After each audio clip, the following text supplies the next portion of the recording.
What's up, guys? Here with my buddy Chris Wilson.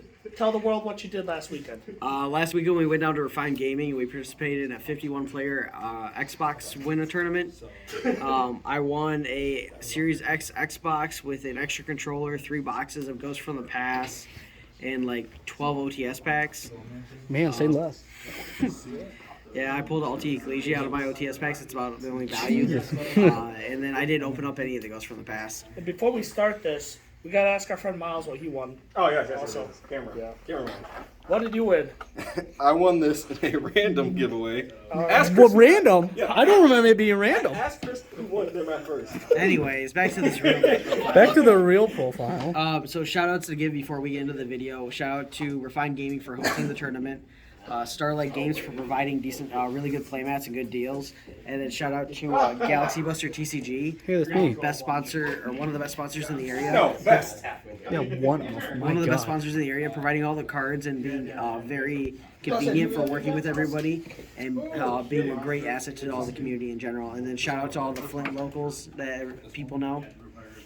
So I played 50 card Phantom Knights. Why did you play it? I played Phantom. So I was playing like all these combo decks, and I felt like they weren't doing as well against Despia. And then I played a little bit of Phantom Knights, and I talked back and forth with one of the Phantom Knight players from the Phantom Knight Facebook group, Ev, and then we theoried back and forth on like different side cards. I played his list, but we changed a couple of cards after collaborating. Phantom Knights, I just felt like had a better matchup against Despia, as long as you open like a hand trap essentially, or a way to go, because you have more extenders, and it's not essentially trying to set up a board and win. You can also OTK your opponent, thanks to some of the techs that are played in the side deck. All right, let's get in this deck profile. So obviously you play the Phantom Knights, so you have your 3 Torn, your 2 Cloak, 1 Gloves, and then triple boots. Why no? What's the other? I didn't want to play Stain because Stain. All these cards except for Torn, you're able to underwrite make a 1-card Anaconda, and they all provide actual utility. While the only utility that Stain provides is it lets you summon one from your hand if you open like an extra Phantom Knight, or I guess you could search it off of Cloak, but almost all the time you end up searching Boots anyways, so it's a waste of a search unless you open the Boots. And then within the combo, you don't send a Phantom Knight off of Cherubini. You send Graf and Seer, which you'll see later. Interesting. Go ahead. And for the traps, I've only played 3. Just 2 Fogblade and a Shade. I didn't want to play Wings. We didn't play Wings and the 3rd Fogblade because games don't last that long. So theoretically, off of my Rusty, I'm only going to use Rusty once, at the most maybe twice. And you set up Scythe or you set up enough negates or interruption where your opponent can't play and keep going. And then you have Rhoda to search any piece of this engine. Mm-hmm. And then that's all the Phantom Knights. Did the ratios ever change? Theoretically, the only part that changes that people go back and forth about is just the trap lineup. You're always going to play Shade because Shade's like an extender on top of it, and then you're going to play a minimum of 2 Fogblade just for the negates. Because you set one, you most of the time just set this off of Rusty and then you search the other one. The other ones just become extenders for like a late game or grinding game, but the point of the deck is not to grind, it's to win. I hit the top button. Did you? It's fine. I re-recorded.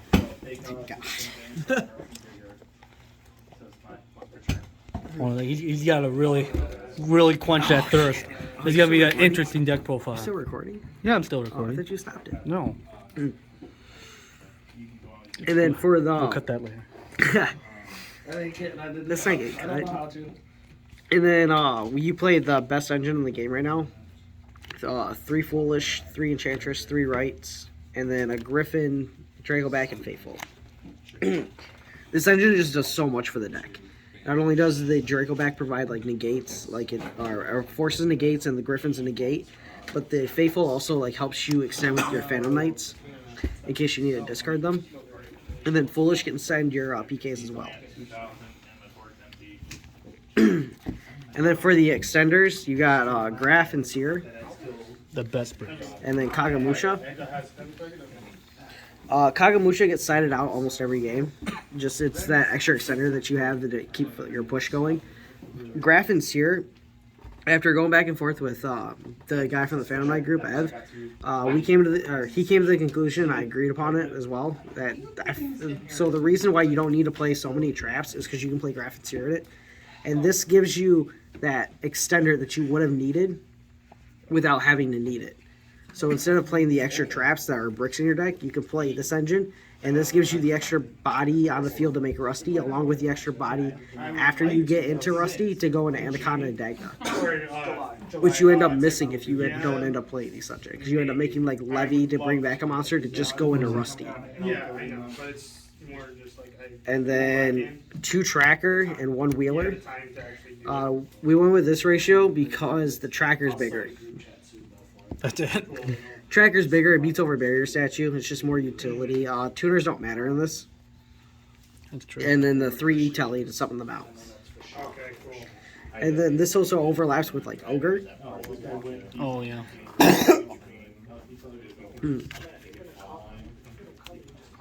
And then for the engine that everybody plays right now, 2 Fusion Destiny and a Dasher and Celestial.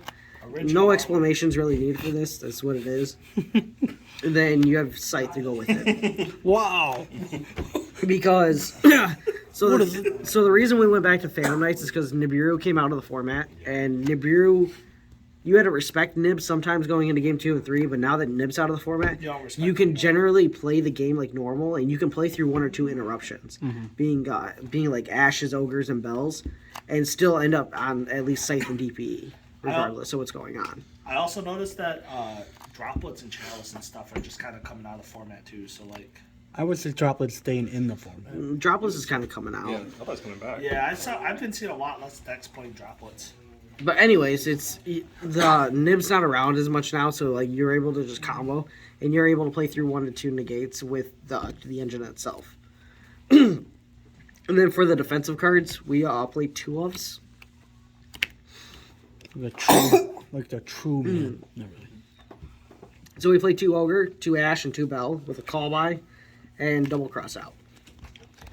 For your defensive cards, the reason we went with these ratios, you play 2 ofs in the whole deck. So like there's 2 Cosmic and 2 Droplets as well.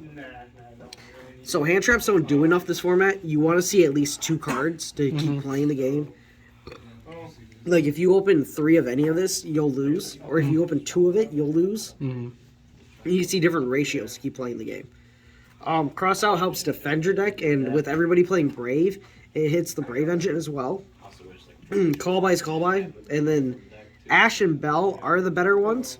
Ogre was played because it's a tuner, or not because it's tuners, because it's a level 3, and they can be summoned off of E-Telly, and it's still somewhat useful for the Brave engine. And then what I was doing throughout the tournament is if I played against Despia and they mirror jaded on their turn, going turn first, I would ogre it and force like an interruption and send the mirror jade to the grave and make them play different. Droplet's just versatile. It's really good in Phantom Knights in general. It's still you still play it just to go through negates easier. And then Cosmic helps with the Despia matchup because you can force the Branded in red, and then it's for traps as well because traps are around in this area for some reason. Did main deck and Cosmic come up in the tournament? Yeah. Like I was saying, it forces the Branded in red. So the problem with when you go up against Despia is that the fact they have 2 banishes and then at least like 2 pops or 1 pop with the Chimera. And playing through that, if they're smart enough, they just hold it for Cherubini, so you have to force all of that before you get into your actual combo or before you can try to kill them. And so forcing the Branded in red changes it from playing around 1 pop, from playing around 2 banishes and pop, into just playing around a banish, which is easier to do in Phantom Knights. Because at that point, all they end up doing is ending on Mirror Jade and Draco's Sympalia, which is a negate and a banish, and you can play through that. Playing through double banish and 2 pops is more difficult. And that was the main deck. The main deck's at 50. Jeez, that thick. Yeah. For the extra deck, we played the Scapegoat, or the Go token for Magic for the Brave tokens. He's the best boy. Mow the lawn, in the grass. He's versatile. So you played Almirage and Link Spider for your Link ones. Revolutionary. You just play this because it goes in Anaconda. And then this is help Link climb with the Brave tokens. The best card in the deck outside of DPE is Cherubini. He's your starter. He's your extender. He helps. He gets the gas going and pushes the card down the road. Dagda is the brakes. He stops everybody else. You really do. Dark is the most versatile charmer. It's the easiest one to make in this deck. It helps extend and kill people. Yeah, plus just take your opponent's DP is kind of nice. And then you got your best boy, Anaconda. Gonna really miss him. That mouth, man. Everybody knows what he does. He summons this guy. Yeah. this Not helps, Dragoon? no, this helps grind with the deck. It helps pop things, helps interruptions, it helps set up Scythe. It does so much for the deck, just DP in general. Does everything. That's your Link 2s and 1 in the 1 fusion. For the 3s, you played Rusty because it's Rusty. And Unicorn. What would you play Rusty? Like I was saying earlier, you only resolve this realistically once. You get lucky to do it twice, you'll never do it 3 times. So that's why you pop it with DP on your freeze, right? Yeah. So throughout the whole tournament, on the end of my turn, I would pop my Anaconda and Rusty to play around Super Poly. Because then I only have 1 dark on my field. Because you, like I was saying, you just don't resolve this. On the kickback turn, if you summon it, you're using it for the pop effect. Oh, with the fog wood. And then you have access go to kill. I'm losing my voice. Best lane 4. And then for the XZs, Levy's part of the combo. Zeus is your fallback plan in case you can't win. You have Break Sword. And then we only played 1 Break Sword because we played crazy. Raiders Knight Arc Rebellion. Yeah, well, The boys. the big old TK. How many people you kill with that card? So what this ends up doing is against Despia, after you play through their negates and they leave something in attack mode, you can just build a board and then make this. And what I was doing throughout the tournament, I've done a couple times now, is I'll make gloves underneath of it. So it'll be like gloves and boots or something random into Raiders. Pitch the random card, summon Arc Rebellion. And because they have no negates on the board, I'll just detach the XZ because you don't need the XZ anymore. And you're just gaining the attack, and he starts at 4k because of the gloves. And then he's a one-shot kill. Sheesh! Like I was saying, you just build a board around him and then use the effect after you get done building your board and just one-shot somebody because it gets the attack of all monsters on the field. Sheesh! Alright. I'm assuming 15 cards in this extra deck? Yeah, 15. Solid 15 and solid 15 in the side deck, too. It's for the side deck, for going first cards, it's just anti-spell. Better have it. Yeah, better have it. And it hurts Despia. It's just most versatile going first card you can get. Yep. Outside of Barrier. And then I was playing Barrier, but it wasn't coming up as much as I thought it was. And a couple of my friends talked me into playing evenly at the last second. Did that come up? I never saw it. Oh, so no. Theoretically, what I was doing against Despia, going second, is I would side the 3 evenly, the 2 Crow, and then the 2 Twin. They ain't playing. And so my theory was, if I get into any of this, or the bells and stuff, you'd stop Brandon Red and then you win. If you don't, and you open evenly, you can evenly them and leave them on Brandon and Red. You should be able to play through at least 1 Brandon and Red, and then Scythe Lock them and kill them on turn 4. Sheesh! Because if you're able to Scythe Lock them, they won't be able to play on their turn 3. Right. And so on turn 4, you should be able to push for game. And then this is for, and it also overlap with the trap matchup, which you shouldn't need if you can play the deck resourcefully enough. But it's just useful. And then the 2 Crow, the Feather Duster for the extra disruption. And then the last 4 spots were like matchup specific, so it was like Lancia for like Flunderies in the mirror. In the mirror? Yeah. Against Phantom Knights, which doesn't come up that much anymore. Kind of a D-barrier for Phantom Knight. Yeah, and then 2 Token Collector for against the Sword Soul or the base decks. From what I understand, even with Lancia, you still get sight locked. So Yeah, you still get Side Block. you just one left fog blade most of the time.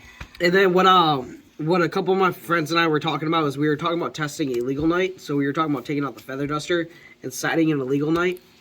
So that way when you go second, you would take out the griffin. You'd side out the griffin and put the illegal knight 8 going second. And then theoretically you could clear 2 cards on the field and bounce this and have it for a follow-up, or clear 3 cards with the between the Dracoback and the illegal knight. That seems really nice against trap decks. Yeah, plus. Overall, the deck performed really well. I played against a Machina Control round 1, a Despia round 2, a Flunderies round 3, and at this point in the tournament, after 3 rounds, I only played 10 turns total. And then I tied. Real flex. And then I tied against a Despia round 4. He was playing like Brave Despia, and the games just lasted a little too long than what they should have. I feel like someone should scoot faster on one end. And then round 5, I played against Outlich. And Call by the Grave kind of poops on Golden Lord. Yeah, you know. And Yeah. just with the being resourcefulness and just ending on DPE and not going into Scythe and just playing control, then being able to like control the field and everything just is more useful against them. And then in the finals, I played against Despia, like a Despia Shadal variant. And I opened Insane against the dude. Open the same one, girl. I opened Insane. It was... We don't appreciate sarcasm on this channel. That's what the channel's all about. That's what the channel's all about. Yeah, I opened Busted against this guy. It was literally like DD Crow, E-Telly, Wright, and like Torn Scales, and then a level 3 extender, so like Torn Scales and like Tracker. Yeah, you had Tracker in hand. And like I was about Tracker. to say, because And so he ended suboptimal. He ended on like Griffin, Schism, and then Fleur in hand. And I activated E-Telly in the draw phase. And as soon as this resolved, I knew I won the game because I just summoned Ogre and cleared this whole board. Because I crowed the Al Capone for the Schism. Ogre dealt with the Griffin, and then the rest of my hand was just Enough to doesn't play care just a about Fleur. Fleur. Yeah, well, without Ecclesia, isn't it kind of dead? No, he had a cliche on the field, Oh. but it's just a Fleur doesn't do enough with the rest of the hand. And it's like I said, as soon as I resolved E-Telly and he let me do it in the draw phase, and I summoned Ogre, I just knew I won the game. But shout outs to all the people that were at the tournament. They were all really good and competitive. And I think that's it. And don't forget to like, subscribe, and follow us on Galaxy Buster TCG and buy from our TCG player. All right. Thanks, Chris.